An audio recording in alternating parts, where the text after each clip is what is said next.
Assalamualaikum warahmatullahi wabarakatuh. Salam sejahtera. Kembali berjumpa dengan saya, berasal dari Aceh, beralamat Kabupaten Nagan Raya. Kali ini saya ingin sedikit membahas tentang terjadinya pengeroyokan terhadap saudara kita bangsa Aceh yang bernama Muhammad Basri.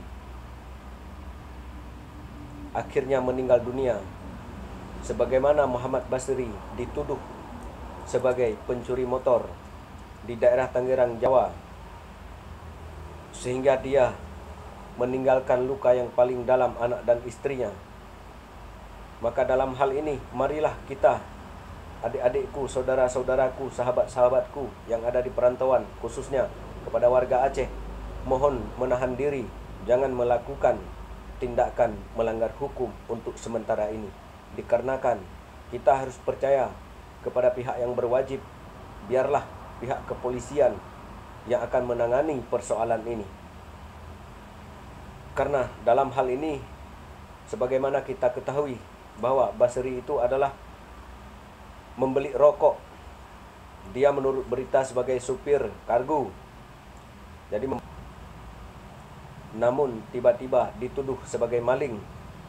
Maka dalam hal ini tentu saja maling teriak maling. Jadi sekali lagi saya katakan kepada teman-teman dan adik-adik saya yang ada di perantauan, khususnya bagi warga Aceh, mohon menahan diri, sabar. Siapa yang tidak sakit hati?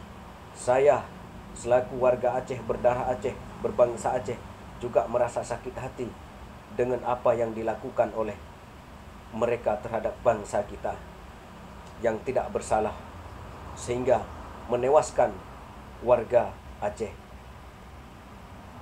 Maka dalam hal ini, untuk sementara kita percaya kepada pihak yang berwajib supaya benar-benar menindaklanjuti.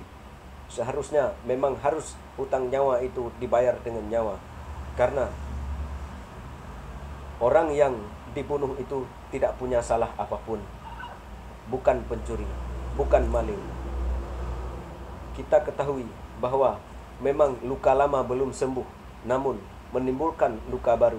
Namun walau bagaimanapun, sebagaimana Aceh dengan Indonesia, saat ini kita telah tercinta dan tercipta kedamaian sesuai dengan apa yang telah kesepakatan dalam kedua belah pihak untuk menciptakan kedamaian. Maka dalam hal ini jangan ada untuk menimbulkan provokasi. Sama-sama kita menahan diri. Mari cinta damai, sejahtera dan abadi. Assalamualaikum.